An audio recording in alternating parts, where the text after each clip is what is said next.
oh man, that boy, Jack Harlow, I swear, he done bounced back. In case you don't know, he just dropped an album last night called Jackman. It's only 10 tracks, 24 minutes. I'm gonna just give y'all a little backstory. I've been rocking with Jack Harlow since like late 2017, a little bit before he dropped his single Sundown. And once I heard Sundown, I was like, yo, I don't know who this dude is, but like, I wanna go through his whole catalog. Been a fan ever since, so it's like, I got a little more stake in this game. Because I back my boy Jack, you know what I'm saying? A lot of people were definitely trying to give him some shit for the last project, and I'm not gonna lie, it was a little mid. Could've did better, Jack. Could've did better. But at the same time, it wasn't that bad. Like, I still think he was just leaning real heavy into that industry sound, was trying to be like mainstream. But now, with this project, it kind of seems like he's going a different route. But like, actually the whole time, a lot of people are starting to think that this is new for him. But if you listen to his older stuff before, he was very vulnerable, very clever with the wordplay, and it wasn't like very mainstream. The fan, I knew that he was on that type of stuff, being very conscious, being very lyrical. The beats were different. And then to see him pivot to like what's popping, you know, it's just he leaned real heavy into that industry sound, and it kind of threw me off a little bit, especially when that last project was mid. Like, it was definitely marketed as like a mainstream album, but like, I don't know, I think he's just trying to revive the 2000s. Anyways, enough of all that, let's get into this. We're gonna go into this track by track. The first track we got is called Common Ground. Now, mind you, this whole project is only 24 minutes. So these songs are kind of short, but they're pretty powerful. Some of them are pretty powerful, but let's get into it. Yeah. See what I mean? It's got that 2000 sound to it. It's got that 2000s bounce. This whole project, I feel like, had that 2000s bounce with it the whole time, and like, that's what he likes. He leans into that. You know what? I fuck with him for the fact that he don't shy away from that. And that was Common Ground. That one I like, you know, it's got a nice little steady bop to it, you know, and it's just like, I think with this project, he definitely keyed it on like being able to rap smooth. You know, just it seems effortless. And he's still conveying his messages really well in this project too. All right, track number 2, They Don't Love It. This one reminds me of like some Jewel Santana Dipset shit a little bit. You know, again, doubling back on the 2000 sound. Hey, they don't love it. Ooh. See what I'm saying? It's just effortless flows on this project. Like, I think he finally he got in a little groove with this one. Got in his bag. Hey, he shouted out Bryson Tiller and ESTG. They both from Louisville, Kentucky too, like him. Hey, they don't love it. All right, so that was track number 2, They Don't Love It. I mean, y'all saw how I was getting down. I fuck with that one. I think that one's added on my playlist, if I'm not mistaken. I usually gauge a project by like how many songs I add off of it to my playlist. And then it kind of like, that's how I know like if an album will be memorable to me. If I only add like 2 songs off the project onto my playlist, that's how I know like that project for me just wasn't that memorable. You know what I'm saying? All right, so number 3 is Ambitious. I think this one is my favorite. I like the bounce on this. I just like the way his delivery was. Like, I really like this one. Hey. He said, coming in my girl like I'm sterile. He wild for that one. Wild for that one.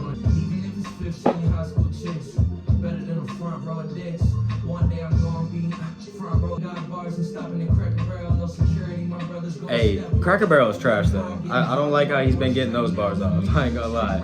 I don't like that. I don't like Cracker Barrel. That shit is, it's alright, but they low-key racist.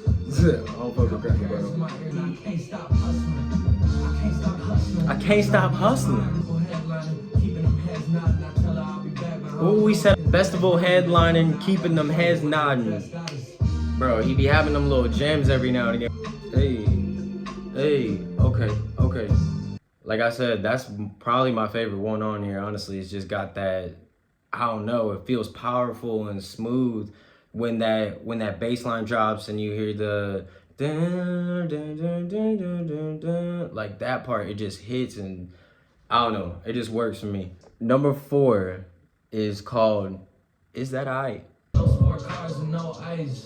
Okay, maybe a little ice. We all got a little vice. No selfies, just flow out. We them same guys. Same guys. Only for my dogs. Only time you see gang signs and look size motherfuckers watching my paint dry in real time. Telling yourself it just. Ooh, he said you pint-sized motherfuckers watching my paint dry. Ooh. Is that I? No retweets and no likes. This how I wanna live my life. Is that I? Hey. So healthy, Hey. we them same guys. I like when he does the little singing shit sometimes. He gets in a good little pocket right there. I like when he sings. I wish he low-key did it a little bit more. And I just like how that fades out right there with the piano. Ooh, that's just, it's so smooth. Like I said in the beginning of this, I really feel like he wanted to key in that smoothness and just like be vulnerable again. And like, you'll hear in some of the other songs that are coming up, like he talks about like not being able to possibly live up to all the things that they're saying, and he doesn't want to just, it's getting harder for him to act like, you know, he's got it all together when deep down he doesn't. And that's what I like. I like when artists do that, because even though they appear as like they're superheroes to us or whatever, they're still regular people like you and I. And it's just like, none of us know what it's like to be in the industry, but it's like, it's a fickle business. It's a fickle business. So it's like, who knows what dude's going through on a day-to-day. This next one is called Gang Gang. Now, this one, a lot of people have been talking about it on social media. I remember when I first listened to this one, it caught me by storm. I'm not gonna lie. I was like, whoa, like I was not expecting, like I didn't know what to think about the project already, but hearing this and you see Gang Gang, I thought it was gonna be some turn up shit. Like, I'm not gonna lie, this whole project, I was anticipating like some high BPM, some, you know, what's poppin' S song, you know what I'm saying? Like something like that. But nah, it's just smooth and like concise, the whole like project. And so when I saw the title, I was just like, I feel like this will be a cool one, a little turn up one. And it's a good vibe, but it's just like the content, it's a little jarring. I like that part right there.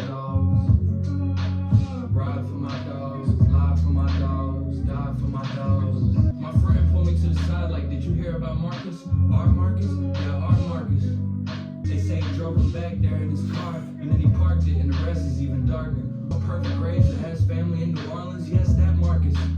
But it's conflicting because it's like, I like that hook, but yeah, he's talking about some real shit, and then he hits it right after, so it's just a little, still a good song though. It's still a good song. Home for the holidays. My friend pulled me to the side like he found a bunch of messages he sent to little kids. By who? By Kevin? Nah, it's gotta be a different Kevin. That's what I'm saying, yeah. That we've known since we were 7. Whose dad's a ride for my dogs, live for my dogs, man. Live for my dogs. That's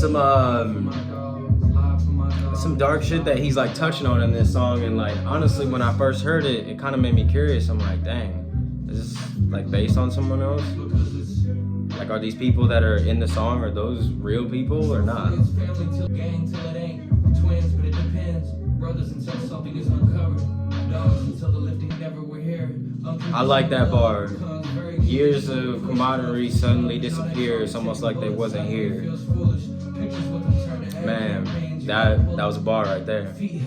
Yeah, so that one, like I said, he touches on some dark stuff. And when I first heard it, it honestly made me think, the people that he's talking about in this song, like, was this, like, did this actually happen? Like, did he actually have homies that, like, ended up doing this stuff?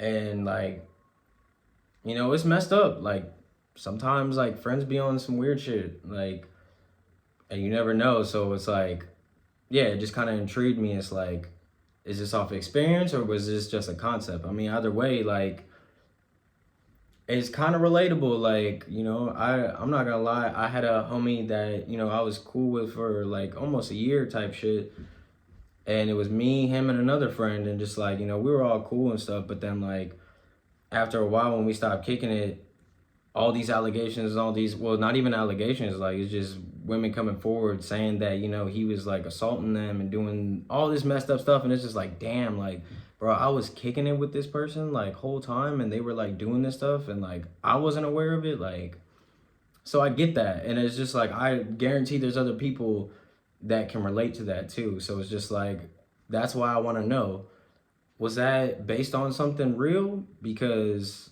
I mean, either way, I mean, it's a good message, like it where you might not always know who your friends are type shit and like what they do behind closed doors. All right, so number 6, we got Denver. I did like this one. This kind of gave me like a little bit of a Kanye like vibe to it though. I keep saying I'm gonna use my phone less, but I should just be phoneless. Ignorance is bliss, it's always being underground, cause it was fun when we were none less. Sorry, I become so vain and insecure about everything. I feel See? pressure to live up to what they See, and now he's getting deep right there. Oh wait, time out. I gotta stop this really quick. He said something where his homie said you can't let your foot off their necks because like then they'll forget you. People need to put respect on Jack Harlow's name because since 2017 he's literally dropped an album every year. I think he dropped 2 albums in 1 year if I'm not mistaken. I don't have all the information on me right now, but if I'm not mistaken he did 2 projects in 1 year. But either way, up to, I mean, pretty much now he's done an album every year. So it's like, it's not like he's not working, and it's not like he doesn't want to be the best. He even says that in one of the songs on this project. But it's just like, people got to put more respect on Jack's name. Like he really out here working, and he's like been writing a lot, and he seems passionate. Like he's the type of person where he seems like a student of the game, like with hip hop, and like that's what I fuck with certain white art. That's what I fuck with white rappers like Mac. Mac was a student in the game. He knew a lot about hip hop history. He was a hip hop head. Like he was just, it was pure love. And that's why I gravitate towards Jack Harlow, because I see the same thing as I did in Mac Miller. You say the same thing with Eminem. It's just like we might consider them as outsiders in the culture, but they actually love it. And then they ended up getting revered and loved for it. That's why Eminem's so goated. That's why Mac Miller has the legacy that he does. And Jack Harlow, I think he's just trying to carve his own wave. Like that's a whole nother ball game when you're a white rapper, I feel like. And that's the thing that I feel like a lot of black people don't understand. It's just like, we might either just write them off instantly because they're white, or it's just, we just don't even care. Like we're not trying to give them that time of day. But it's just like, yo, they got to go through leaps and bounds too. It's almost like they're getting dropped in a school predominantly black people, and it's just like they got to find their way. It's just like, but there's no imitation there. So it's just like, that's what I like. Now we're gonna get into number 7. This one's called No Enhancers. Now this one, it's got the same vibe as the other ones, but the context, this is where he's giving that female fan service where he's doing a little thing for the ladies. He's doing a little something for them. And this one's called No Enhancers. It's kind of ironic how he like made the name and like when you hear it, but I fuck with this one.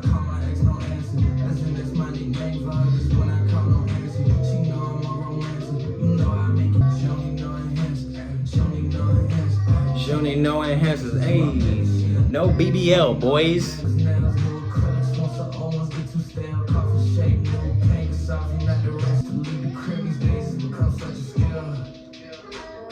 You hear that? Just to leave the crib these days is such a skill. That's where he's saying like that shit is weighing on him. Stuff that we don't see behind closed doors. Like I said, it was kind of ironic how he did that, because, what I'm saying, no enhancers. She don't, what I'm saying, she don't need the BBL, like, he likes them natural. She don't need no enhancers. And like, I don't know. That was just a little clever title, honestly. I like that. That was pretty dope. Me as an artist, low key, that's one of them things where I'm like, damn, a little salty I didn't come up with that. All right, so now number 8, this one's called It Can't Be. I'm not gonna lie, this was like one of the only songs on the project that I just don't care for. I've heard it so many times. I don't like the beat because it sounds very reminiscent to a song that he did for Madden. It was called Automatic, and it had a do, and I can kind of hear that in this beat, and it's just like, I don't know, I'm just not really digging the beat. Jack did his thing, you know what I'm saying? Like the bars weren't trash. It's just this was just the one beat that I wasn't really, messing with. When I walk in, it can't be. It can't be the smile. It can't be the eye contact. It can't be the smile. It must be my skin. I can't think of any other reason I win. I can't think of. I guess I just don't like it to it, you know what I'm saying? This has got like a little disco, or it's trying to sound disco, and yeah, I don't fuck with that. Especially when I'm having dinner in Frankfurt with Andy. It can't be a bit of good karma. It can't be the way they all said he's a charmer. It can't be the lack of chicks in my armor. It can't be that we built something to be a part of. Ooh, nice little pocket right there. So I guess I don't know, it just gets a little repetitive.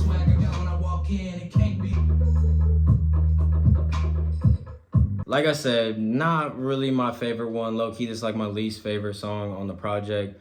I just feel like there's just too many instruments going on, and it sounds like it's trying to be disco, and it is. Like I said, it sounds like that song that he did before, Automatic. I'm just not rocking with it. But it wasn't bad, though. It wasn't bad. He still, like, got some good pockets where he's just getting off some clever bars.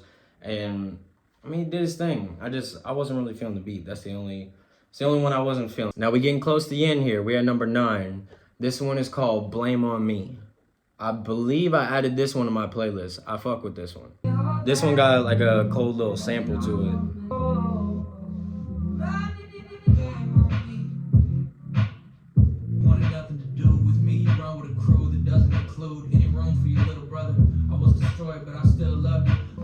I like that part right there. Like that little singing right there, and it dies down for a second and it comes back. I like that. This one goes back to all the earlier songs. It's got that constant little bounce, bounce, bounce, bounce. You know what I'm saying? It's got a certain tempo to it, and I like that. I honestly think that's what his bag is. I think he's in his bag when he gets in that little pocket right there. Poking at your deepest wounds. My baby brother, I don't have an excuse, but I know you remember the way that dad would let loose on me more often and way less you. I got so much wrongdoing to confess to, and you act like it never happened. God bless you. I like that. I got so much wrongdoing to confess to. Like, just nice little one-liners. Like, damn. This whole album, he has some nice little one-liners throughout this whole project. Put the blame on me.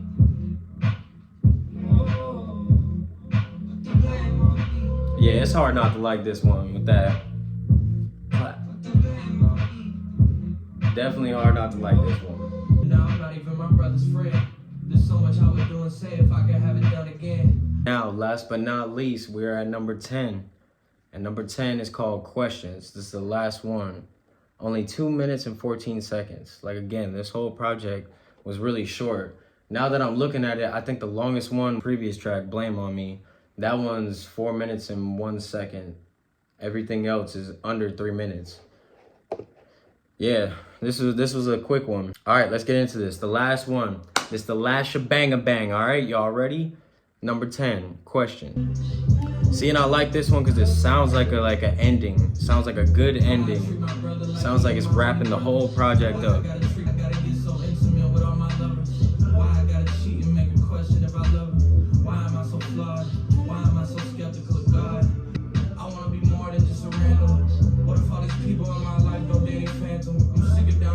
Oh, he said, what if all these people in my life go Danny Phantom? Ghost. See that? What if I don't meet the expectations? That shit weighing on me.